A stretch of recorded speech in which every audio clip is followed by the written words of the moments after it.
안녕하세요, 여러분. 오늘은 정말 오랜만에 요즘 읽은 책과 읽고 있는 책과 산책들을 보여드리는 요즘 책 영상을 가지고 왔습니다.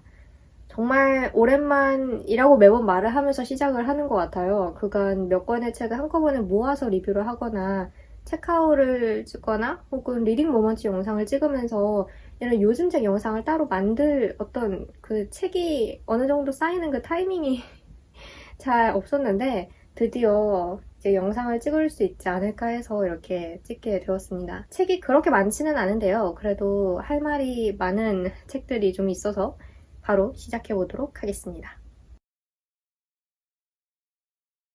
우선은 제가 요즘에 읽은 책들부터 시작을 할게요. 늘 그랬듯이. 9월 말부터 지금까지 꽤 많은 책들을 읽었는데 그 중에 감상이 어느 정도 좀 정리가 됐거나 혹은 말로써 표현을 할 수 있는 그런 책 2권을 가지고 와봤습니다. 첫 번째 책은 바로 박서련 작가의 더 셜리 클럽이라는 책이고요. 출판사는 민음사입니다. 이 책은 리뷰의 의무 없이 선물로 받았던 책인데요. 오늘의 젊은 작가 시리즈 29번째 책입니다. 표지가 굉장히 귀엽죠. 내용도 그런데요. 줄거리를 간단하게 말씀드리자면 호주 멜버른으로 워킹홀리데이를 떠난 서리라는 인물이 주인공이고 서리는 그곳에서 더 셜리 클럽의 할머니들을 만납니다. 이 클럽은 셜리라는 이름을 가진 회원들로 구성이 됐는데요. 셜리라는 이름이 주로 예전에 많이 붙여졌던 이름이라서 회원들 연령대가 전체적으로 높은 편이다 라고 이 책에서는 설정이 되어 있어요. 서리 역시 셜리라는 영어 이름을 사용하고 있었기 때문에 더 셜리 클럽의 임시 명의 회원이 될 수 있었고 이 책은 그녀가 이 클럽에서 환대와 도움을 받고 또 관계를 쌓는 내용, 우연히 S라는 사람을 만나서 사랑을 느끼는 그런 내용들이 담겨 있습니다. 일단 이 책은 사랑스러운 책입니다. 이렇게 쉽게 요약을 해도 될지는 잘 모르겠지만 일단 첫인상은 그런데요. 이름이 같다는 이유 하나만으로 따뜻한 환대와 조건 없는 도움을 베푸는 더 셜리 클럽도 그렇고 서리와 S의 관계도 그렇고 정말 미워할 수가 없는 인물들입니다. 그리고 국적과 인종, 언어와 문화적 배경이 관계를 쌓는 데 있어서 방해 요소가 되지 않는다는 점도 그렇고 악의가 없는 시선으로 서로를 바라본다는 점도 그렇고 그런 모습들이 참 사랑스럽고 아름다운데요. 근데 사실 이 책을 읽으면서 제 안에서는 계속 두 가지 마음이 충돌을 했어요. 하나는 나도 이렇게 사랑스러운 사람들을 만나서 관계를 쌓고 내 인생에도 이런 뜻밖의 보랏빛 사건이 찾아왔으면 좋겠다 라고 바라는 마음 하나, 그리고 다른 하나는 현실에 이런 낭만적인 공동체는 결코 존재하지 않을 것이니 너는 기대하지 말라 라고 끈질기게 회방을 놓는 그런 마음, 그런 바람과 희망이 커지면 커질수록 실망 또한 커진다는 사실을 너무나 잘 알기 때문에 애초에 기대조차 하지 않으려는 그런 마음이 든달까요? 상처받고 실망하는 것보다는 애초에 세상은 회색빛이다 라고 믿어버리는 편이 품이 덜 드니까 소설이니까 이렇게 평화롭고 낭만적일 수 있는 거지 네가 살고 있는 현실은 결코 이렇게 아름다운 보랏빛이 아니야 라고 계속 제 머릿속에 생각을 주입시키려고 하더라고요. 제 스스로가. 이 책을 다 읽고 나서 결국은 저도 인정을 할 수밖에 없었습니다. 나는 사실 행복해지고 싶지 않은 게 아니라는 것. 사실은 그 누구보다도 행복해지고 싶고 따뜻해지고 싶다라는 것. 이 지극히 당연한 거를 이걸 인정하는 게 왜 그렇게 어려운지 모르겠어요. 저는 진짜 좀 놀랐거든요. 이 책을 읽으면서 행복과 따뜻한 인간관계를 바라는 이 당연한 마음을 내 스스로가 너무도 강하게 부정하고 있다는 사실을 새로 알게 돼서 그래서 많이 놀랐고 좀 우려스러웠달까요? 내가 이 정도로 내 삶을 가혹하게 대하고 있었나? 내가 이 정도로 내 마음을 좀 각박한 쪽으로 몰고 가고 있었나? 라는 거를 되돌아보게 돼서 의도치 않게 어쩌다 그렇게 됐을까? 그런 생각들을 했습니다. 그와 별개로 이 책은 이제 호주의 눈부신 햇살을 느낄 수 있는 그런 책이고요. 읽을까 말까 고민하셨던 분들은 한번 읽어보셔도 좋지 않을까 하는 그런 생각이 듭니다. 그렇습니다. 그리고 또 하나 읽은 책은 바로 이 책입니다. 매들린 밀러 작가의 아킬레우스의 노래라는 책이고요. 출판사는 이봄입니다. 이 책도 출판사에서 몇 달 전에 리뷰 의무 없이 선물로 보내주셨던 책인데요. 어쩌다 보니 선물로 받은 책을 연달아 보여드리게 됐는데 광고 아니고요. 제가 소개하고 싶어서 소개하는 그런 책입니다. 이 책은 제목에서도 알 수 있다시피 그리스 신화에 나오는 아킬레우스에 관한 이야기입니다. 아킬레우스가 트로이 전쟁에서 트로이 왕자 헥토르를 죽이고 그 시신을 전차에 묶어서 잔인하게 끌고 다녔다라는 이야기는 유명하지만 정작 왜 아킬레우스는 그렇게까지 분노에 사로잡혔었나 하는 것에 대해서는 그다지 많이 안 알려진 것 같아요. 헥토르가 아킬레우스의 친구 파트로클로스를 죽였기 때문이라는 기본적인 이유는 있지만 일리아스에서 이 파트로클로스가 누군지 충분히 설명되지는 않았다고 하더라고요. 이 책은 바로 그 지점을 파고들고 있습니다. 아킬레우스는 헥토르에게 왜 그렇게까지 분노했나? 즉, 파트로클로스는 누구이고 아킬레우스와 어떤 관계였나? 이 둘이 트로이까지 향하는데 무슨 일이 있었나? 여기서 특이한 점은 이 책이 아킬레우스가 아니라 파트로클로스의 시점에서 아킬레우스를 바라보는 이야기라는 점입니다. 간단히 말하자면 파트로클로스와 아킬레우스의 사랑에 대한 이야기라는 거죠. 일단 이 책을 읽으면서 끊임없이 감탄을 했던 것은 그리스 신화 속의 이야기를 이토록 구체적으로 생생하게 그려내는 작가의 능력. 정말 그거 진짜 너무 놀라웠는데요. 이 책 집필에 10년이 걸렸다고 해요. 자료조사를 얼마나 많이 하셨을지 저로서는 짐작이 되지 않고요. 사실 저에게 지금까지 그리스 신화 속 인물들과 이야기들은 벽화나 유물에 그려진 아주 납작하고 평면적인 그림에 불과했어요. 이야기는 많이 들었고 또 익숙한 것들도 있지만 여전히 뭔가 마음에 확 와닿는 그런 것들이 없는? 이 책을 읽으면서 거의 처음으로 정말 생생하게 살아 움직이는 사람들처럼 느껴졌고 신화 속 그리스가 흙먼지가 날리고 바람이 불고 파도 소리가 들리는 그런 입체적인 세계로 느껴졌어요. 제가 이 책을 추석 연휴 때 읽었는데 제 방에 콕 틀어박혀 있는 이 답답한 현실에서 도망치고 싶을 때 읽기 딱이었습니다. 기왕 현실에서 도망치는 거 고대 그리스 신화 속으로 한번 가보자, 스케일 크게. 네, 그래서 아주 제대로 현실 도피를 이렇게 표현하면 좀 그렇지만 그야말로 저는 도망치듯이 이 책을 읽었는데요. 너무나도 좋았고 말씀드렸다시피 일리아스에서는 파트로클로스라는 인물에 대한 자세한 설명은 안 나온다고 하더라고요. 아킬레우스와 어떤 관계였는지 어떤 일이 있었는지 명확하게 보여주지 않고 그 몇 안 되는 단서에서 이토록 방대하고 섬세한 이야기를 이끌어낸 작가님께 저는 존경심을 가지게 됐습니다. 이 내용에 관한 해박한 지식과 또 자료조사 그리고 풍부한 상상력이 모두 있어야 이런 작품이 나오는 걸 텐데 네, 정말 대단한 책이고요. 내용 면에서도 정말 인상 깊었는데요. 아킬레우스와 파트로클로스의 유년 시절 이들이 어떻게 만나서 서로에게 마음을 열고 감정을 쌓아왔는지 그 배경을 탄탄히 쌓고 무엇보다도 감정이 정말 섬세하게 그려져 있습니다. 그렇게 쌓은 감정이 트로이 전쟁에 본격적으로 돌입하면서 어떻게 변화하는지 혹은 어떻게 심화되는지 잘 나와 있고 어떻게 보면 독자는 이미 결말을 아는 상태에서 이야기를 시작하는 거잖아요. 왜냐하면 일리아스 자체가 아킬레우스의 분노로 시작을 한다고 하더라고요. 그리고 누가 죽는지 정도에 대한 그런 기본적인 이야기는 대충 알고 있으니까 말하자면 예정된 비극으로 속절없이 달려가는 과정을 바라보는 거라고 할 수 있는데 그 과정이 너무나 아름답게 그려져 있어서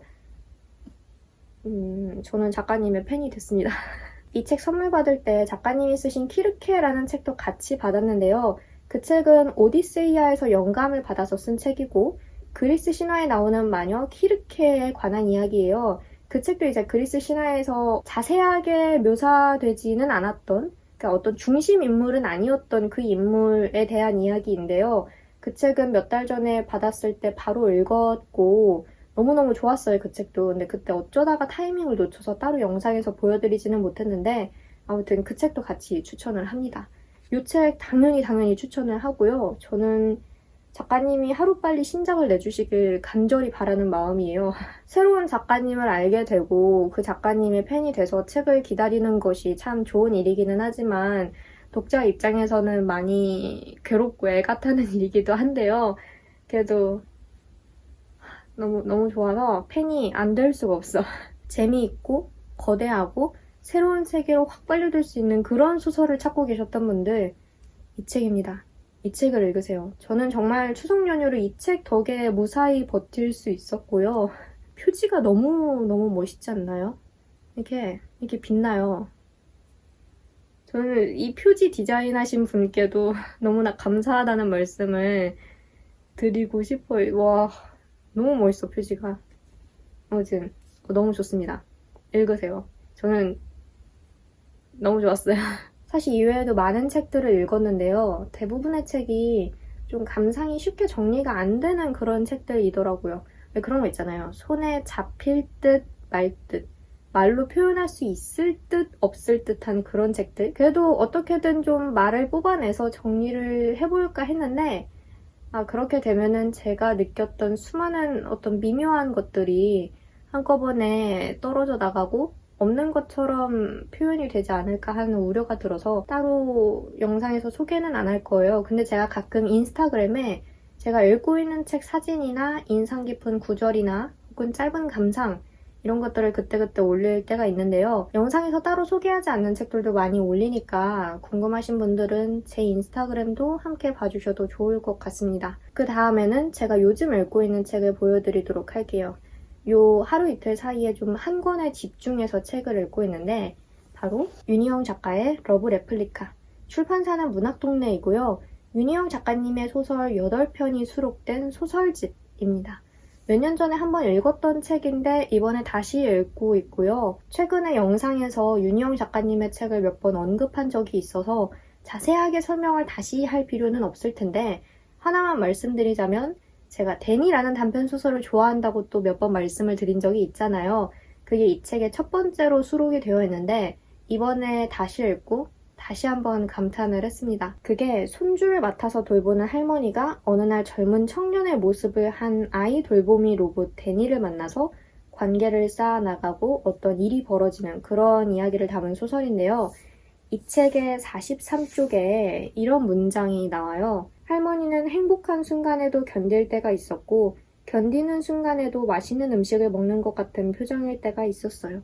이게 로봇 데니가 손주를 돌보는 할머니인 주인공에 대해서 진술하는 대사인데요. 몰라, 이 문장에 대한 감상이 사람마다 다 다르리라 생각을 하는데 이 문장을 읽고 와, 어떻게 이런 문장을 쓸 수 있지라는 생각을 했어요. 사실 어떻게 보면은 소박한 표현들로 이루어져 있잖아요. 화려하거나 현학적인 수식어도 없고 어려운 문장도 아니고 그렇게 난해하거나 철학적인 의미가 아주 심오하게 숨겨져 있는 그런 문장도 아니고 육아를 하면서 느끼는 육체적인 힘듦과 복합적인 감정을 이렇게도 표현을 할 수가 있구나 싶은 게 너무나 탁월하고 또 한편으로는 미묘한 표현인 것 같더라고요. 내가 이 소설을 이래서 참 좋아했지라는 생각을 다시 한번 했고 제가 이 책을 2016년 출간됐을 즈음에 처음 읽었을 거예요.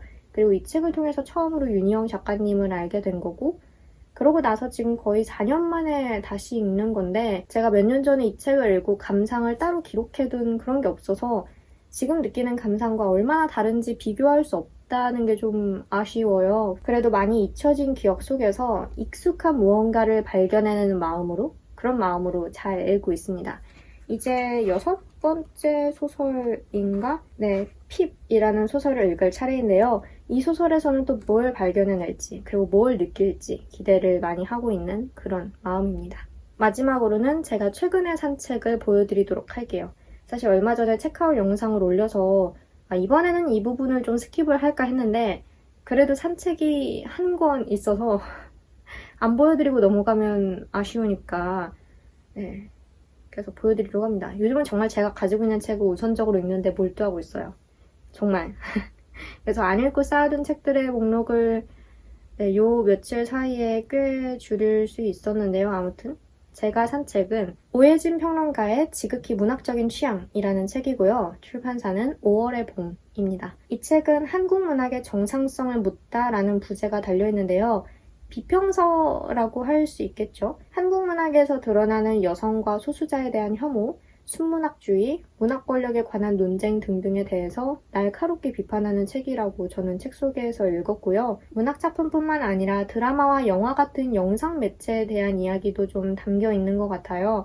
말하자면 한국 문학과 문화에서 그간 흔히 받아들여진 정상성이라는 것에 대해 질문하고 그 안에 공고하게 자리 잡고 있던 권력관계를 파헤치고 또 논의하는 그런 책이 아닌가 싶은데요. 꽤 오래전부터 사고 싶었던 책이었어요. 장바구니에도 오랫동안 들어있었고 왜 이제서야 사게 됐느냐 하면 사실 저는 비평서를 그렇게 많이 읽은 편이 아니에요. 일단은 비평서에서 다룬 작품과 제가 실제로 읽은 작품들이 많이 겹치지 않아서 그랬다라는 그럴싸하지만 어딘가 모르게 부끄러운 변명이 하나가 있고요. 그럴싸하지도 않네. 아무튼 그런 변명이 하나가 있고 그보다도 사실은 비평서가 어렵게 느껴졌어요. 말씀드리겠습니다. 어려워서 그랬어요. 사용되는 이론과 용어 같은 것도 익숙치 않았던 게 사실이고 그래서 비평서를 읽다 보면 자꾸 제 무지와 이렇게 끊임없이 마주하게 되는 느낌이라서 나중에 더 공부를 하고 나서 읽자라고 이렇게 미뤄뒀던 게 있었는데 언제까지 그렇게 피하기만 할 거야 라는 생각이 퍼뜩 들어서 샀습니다. 이 책은 진짜 읽어보고 싶기도 했고요. 책의 내용이 너무나 중요하고 흥미롭게 느껴졌다라는 것 그리고 배우고 싶다라는 마음이 들었다는 것은 뭐 가장 기본적인 이유이니까 더 이상 부연 설명은 하지 않고요. 제가 이전에 말씀드렸잖아요. B6 판형을 되게 좋아한다고. 이 책이 그 판형이더라고요. 128에 188. 책이 아담하잖아요. 비평서 치고는. 제가 그간 봐온 비평서들은 대부분 크기가 꽤 컸거든요. 이 책은 제가 너무나도 좋아하는 판형. 들고 읽기에도 너무 편하고 아담하고 이렇게 손에 쥐었을 때 기분이 좋은 취향 참 독특하다라고 생각하실 수도 있겠지만 그냥 저의 개인적인 취향이고요. 아무튼 그래서 이 책을 드디어 샀습니다. 많은 것들을 배울 수 있으리라 생각을 하고요. 두께가 꽤 되는 책이라서 전자책으로 살까 잠깐 고민을 하기도 했는데 아무래도 밑줄도 많이 치고 또 메모도 많이 하고 그런 적극적인 독서 및 공부를 하게 되지 않을까 싶어서 종이책으로 샀습니다. 그래서 이 책도 샀다고 말씀을 드립니다. 이렇게 해서 제가 요즘 읽은 책들과 읽고 있는 책, 산 책을 쭉 보여드렸는데요.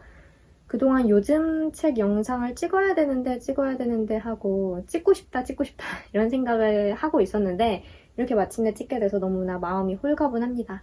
여러분의 독서에도 이 영상이 조금이나마 도움이 된다면 저는 더할 나위 없이 기쁠 것 같고요. 그러면 저는 여기서 이만 영상을 마치도록 하겠습니다. 오늘도 영상 봐주셔서 정말 감사하고 날이 부쩍 추워졌어요. 다들 감기 조심하시고 저는 다음 영상에서 봬요. 빠이!